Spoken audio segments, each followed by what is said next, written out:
Guys, তো market আজকে অনেকটাই ডাউনে খুলেছে অ্যান্ড মোটামুটি সবার পোর্টফোলিও আই থিঙ্ক লাল দেখাবে, বা যারা একটু ভালো পজিশনে কিনেছিলে তারা হয়তো আজ লাভই আছো।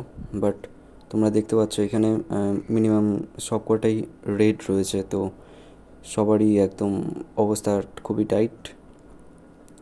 মার্কেট দেখো আজকে নিচে খুলেছে, আমি তোমাদের একটু ভালো করে দেখাই। দেখো আমি স্ক্রিন একটু ভালো করে দেখানোর চেষ্টা করছি তোমাদেরকে। তো দেখো ব্যাঙ্ক নিফটি আর নিফটি ফিফটির যা কী অবস্থা দেখে নাও তোমরা। তো দেখা যাক এই খারাপ মার্কেটেও কীভাবে আমরা কাজ করতে পারি বা প্রফিট কীভাবে বের করতে পারি, সেই চেষ্টাই করবো আজকে। তো ফার্স্ট আমি 10টা 10-এর যে ক্যান্ডেলটা, তো সেখানে আমি 10টা 11 সময় এই জায়গাটায় আমি বাই করি, এই 249, হ্যাঁ এইখানটাতে আমি বাই করি। বাই করার পেছনে অনেক কারণ আছে, আমি সেগুলো বলবো। তো দেখো এই ক্যান্ডেলটা এত দূর যায়, তারপরে একটু ওখানটা থামে, একটু ওখানটা ইয়ে করে, তারপরে এই পাশে এই রেড ক্যান্ডেলটা তৈরি করে অ্যান্ড ওটা অতটা হাই অবধি যায়, দেন ওটা আবার নিচে নামায় আসার চেষ্টা করে। তো যখন নিচে নেমে আসে তো তখন আমি আর সেই পজিশানটা ধরে রাখি না, তো তখন আমি স্কোয়ার আপ করে যাই। তো মোটামুটি এখানে আমার প্রফিট ভালোই ছিল, আমি তোমাদেরকে প্রফিট পরে দেখিয়ে দেবো। বাট এখানে এবার বাই করার যে কারণটা, তো সেটা দেখো এইখানে অনেকক্ষণ ধরেই একটা রেজিস্ট্যান্সের কাছে এসে এটা ক্যান্ডেলগুলো মানে এটাকে ব্রেক করার রেজিস্ট্যান্স যেটা রয়েছে এখানে, সেটাকে ব্রেক করার চেষ্টা করছিল কিন্তু মানে ব্রেক করতে পারেনি।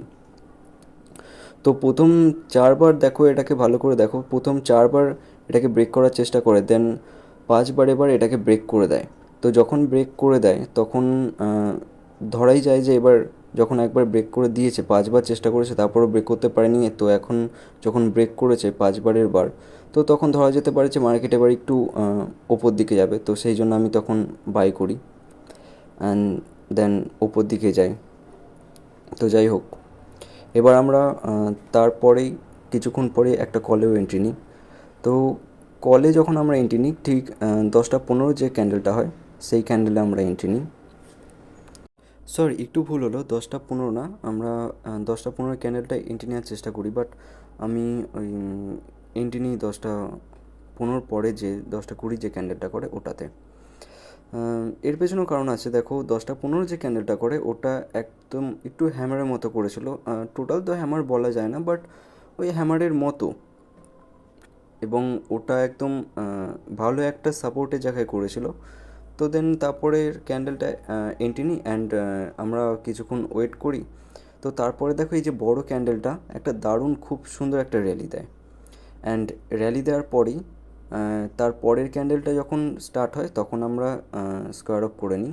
বিকজ সাধারণত তোমরা দেখে থাকবে যখন হঠাৎ করে কোনো ক্যান্ডেল বড় র্যালি দিয়ে দেয়, তো তারপরের ক্যান্ডেলটা চেষ্টা করে রেড হওয়ার বা নিচে নেমে আসা, তাই আমরা স্কোয়ার অফ করে নিই অ্যান্ড এই যে আমার প্রফিট আজকের। তো তোমরা যারা ঘরে বসে আমার মতো ট্রেডিং করে টাকা কামাতে ইচ্ছুক তারা আমার সাথে যোগাযোগ করতে পারো। আর আমার এই ছোট্ট চ্যানেলটাকে একটু লাইক, সাবস্ক্রাইব অ্যান্ড শেয়ার করে দিও সবার মাঝে। Tata, bye bye.